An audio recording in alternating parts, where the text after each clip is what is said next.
할렐루야. 오늘도 새날을 주신 하나님을 찬양합니다. 우리 하나님은 평강의 하나님이십니다. 오늘도 그 주님과 함께 하시면서 하늘의 위로와 평강 속에 살아가는 이 하루가 되시기를 주님의 이름으로 축복합니다. 오늘 우리에게 주시는 하나님의 말씀은 히브리서 11장 20절에서 22절까지 말씀입니다. 봉독해 드리겠습니다. 믿음으로 이삭은 장차 있을 일에 대하여 야곱과 에서에게 축복하였으며 믿음으로 야곱은 죽을 때에 요셉의 각 아들에게 축복하고 그 지팡이 머리에 의지하여 경배하였으며 믿음으로 요셉은 임종시에 이스라엘 자손들이 떠날 것을 말하고 또 자기 뼈를 위하여 명하였으며 아멘. 오늘도 이 말씀을 통해 우리에게 주신 하나님의 음성을 듣게 되기를 바랍니다. 하나님께서 아브라함을 부르셨을 때에 창세기 12장에 보면 그냥 부르신 것이 아니라 약속과 함께 부르셨죠. 세 가지를 약속하셨습니다. 첫째는 땅에 대한 약속, 둘째는 믿음에 대한 민족에 대한 큰 민족을 이루려는 약속, 그리고 복덩어리가 되게 해주시겠다는 복이 대한 약속 세 가지였습니다. 자, 그런데 아브라함은 자기 당대에 이 모든 복을 누릴 수 있었습니까? 그럴 수 없었죠. 그래서 13절 히브리서 11장 13절 말씀에 보면 믿음을 따라 죽었지만 하나님의 약속이 성취되는 것을 보지 못했다라고 말씀을 하고 있는 거죠. 그렇다면 그 아브라함에게 주신 약속은 언제 성취되었습니까? 우선 큰 민족을 이루겠다는 약속은 모세의 때가 되어서야 비로소 성취되었습니다. 또한 땅에 대한 약속은 여호수아가 가나안을 정복할 때부터 본격적으로 시작이 되어서 다윗 왕 때 모든 이방 민족들을 다 몰아내었을 때 비로소 땅에 대한 약속이 성취된 것이죠. 다시 말해서 하나님이 아브라함에게 약속하기는 했지만 이 주신 약속은 아브라함 당대에만 이루어질 약속은 아니었다는 것이죠. 그래서 아브라함에게 있어서 하나님이 주신 이 약속을 후손들에게 물려주는 것은 대단히 중요한 일이었습니다. 그래야 하나님의 약속이 성취되는 것을 확인할 뿐만 아니라 그 약속을 통해 주시는 하나님의 축복을 누릴 수 있기 때문에 그렇죠. 그래서 아브라함은 어떻게든 후손들에게 이 약속을 물려주기 위해 대단히 애를 썼는데 이에 대해 성경은 유업이라 이렇게 표현을 했습니다. 유업이라는 말은 사전적으로 보면 대대로 물려받을 사업 혹은 대대로 물려받을 소유라는 뜻을 가지고 있습니다. 보통 사람들은 자손들에게 재산을 유업으로 물려주지요. 자신이 오랫동안 일구어온 사업장을 후손들에게 유업으로 물려줍니다. 어떤 분은 자신이 지금까지 쌓아온 명예와 권력을 유업으로 물려줍니다. 자신이 가진 기득권을 물려주어서 우리 후손들이 복을 누리게 하겠다라고 하는 생각이죠. 자, 그런데 아브라함은 대대로 물려줄 사업, 대대로 물려줄 소유로 바로 하나님의 약속을 물려주었다는 것이죠. 사실 약속이라고 하는 것은 지금 당장 손에 잡은 건 아무것도 없죠. 언젠가는 받게 되겠지만 지금은 아무것도 없어요. 사실 소유를 물려주면 소유는 이미 손에 잡히는 거잖아요. 권력이든 명예든 기득권이든 그것은 다 손에 잡히는 것들이지만 사실 후손들에게 물려준다고 해서 후손들이 그것을 잘 지킬 수 있는 건 아니에요. 반면에 하나님이 주신 약속은 지금 당장 내게 손에 잡히는 건 없습니다. 그러나 후손들이 그것을 잘 간직할 수 있다면 하나님이 주신 큰 복을 대대로 누릴 수 있게 되겠죠. 지금 당장 그것을 손에 잡고 소유할 수 있다면 굳이 약속할 필요는 없겠죠. 하지만 당장 아무것도 소유할 수 없어서 그저 희망하고 소망할 뿐입니다. 그래서 약속한 것이죠. 약속의 핵심은 믿음에 있지요. 서로에 대한 믿음이 없으면 약속은 깨어지게 되고 약속이 무의미해지게 됩니다. 반면에 서로 믿으면 약속은 서로 성립하게 되고 그 약속은 서로의 관계를 이어주는 매우 중요한 도구가 되지요. 요즘은 잘 안 쓰는 것이지만 옛날에는 사업하시는 분들이 어음을 참 많이 썼습니다. 어음을 발행하는 사람은 일정한 금액을 일정한 시기와 일정한 장소에서 무조건 지급한다 라는 사항을 기재하고 서명한 다음에 돈을 빌려주는 것이죠. 이게 어음 제도입니다. 이러한 어음에 적힌 약속을 믿고 사람들은 사업을 하며 물건을 먼저 만들어서 그 사람에게 보내줍니다. 그러면 나중에 돈을 돌려받게 되겠지요. 어음에 약속한 그 시간에 말이죠. 그런데 약속을 제때 지키면 좋겠지만 그렇지 않고 어음이 약속한 날짜가 다 되어요. 그걸 어음 만기라 그렇게 얘기를 하는데 만기가 되었는데도 약속된 돈을 마련하지 못해서 돈을 갚지 못하는 경우들이 종종 생겼습니다. 이것을 어음이 부도났다 그렇게 말을 하지요. 어음이 부도나면 어떻게 됩니까? 가지고 있는 공장들, 물건들을 다 압류당해서 대단히 어려움을 겪게 됩니다. 혹은 이런 어려움을 막기 위해서 또 다른 어음을 발행하고 또 다른 어음을 발행해서 이것을 막고 계속해서 이리저리 돌려막다가 그만 갚아야 할 돈이 눈덩이처럼 불어나서 파산하는 경우도 생기게 되었습니다. 심지어 사기꾼들은 애초부터 가짜로 어음을 남발해서 어음을 휴지 조각으로 만드는 경우들도 종종 있었죠. 이처럼 자꾸 어음을 부도내고 신뢰할 수 없는 사람이 드러나면 그에게는 더 이상 어음을 발행해 주지 못하고 사업을 지속하는 것이 불가능해지게 되는 일들이 있었습니다. 그런데 여러분, 우리 하나님은 한번 약속하신 것은 반드시 지키시는 신실하신 하나님이십니다. 하나님이 우리에게 약속해 주신 축복의 어음은 사실 시간이 명기되어 있지는 않습니다. 그렇기 때문에 그 약속이 언제 이루어질지 알 수는 없어요.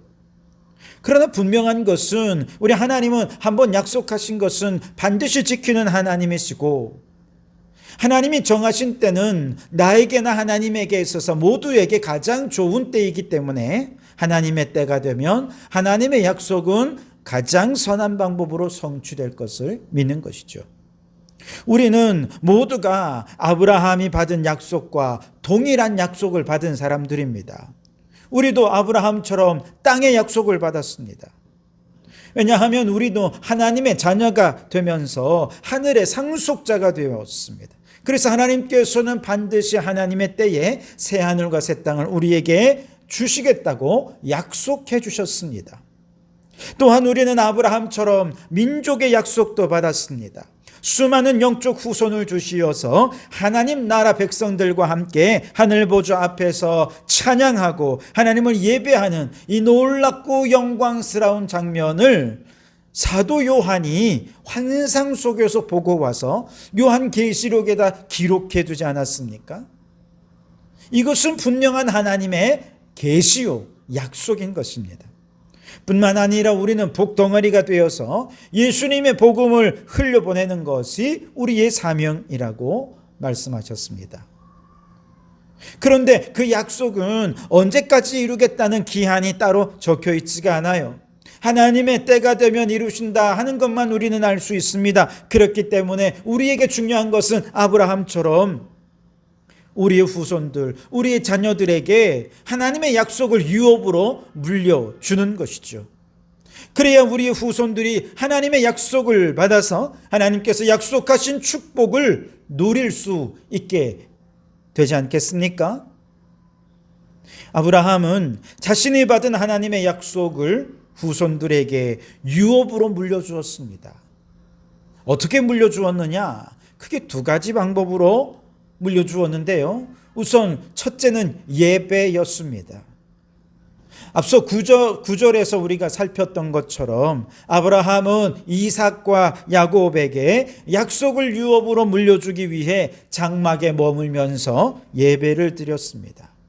하나님께서 아브라함에게 약속하신 이 약속을 이삭에게 전해 주었습니다. 예배를 통해 야곱에게도 들려주었습니다. 때로는 약속에 대한 믿음이 흔들릴 때도 있었지요. 그러나 그때마다 아브라함은 예배를 드리면 그 약속에 대한 믿음이 회복이 되고 다시 한 번 더 그 약속을 굳게 붙잡을 수 있게 되었습니다. 그리고 그 모습을 누가 보았습니까? 함께하는 이삭이 보았습니다. 야곱도 보았습니다. 그 모습을 자녀 손들이 바라보면서 하나님의 약속은 분명하고 확실하구나, 마음속에 하나님의 약속을 유업으로 물려받게 된 것이지요. 그러니 여러분, 예배 잘 드리시기 바랍니다. 우리의 자녀들과 함께 예배 드릴 때 여러분이 예배 드리는 모습 속에 하나님의 약속은 확실하구나, 우리의 자녀들이 그 약속을 유업으로 물려받을 수 있길 바랍니다. 여러분의 가정에서 가정 예배 잘 드리십시오. 그래서 하나님의 약속이 가정에서 자자손손 흘려갈 수 있도록 우리 자손들에게 하나님의 약속을 유업으로 물려주는 성도들이 되실 수 있기를 바랍니다. 두 번째로 우리가 하나님의 약속을 유업으로 물려주는 방법은 축복입니다.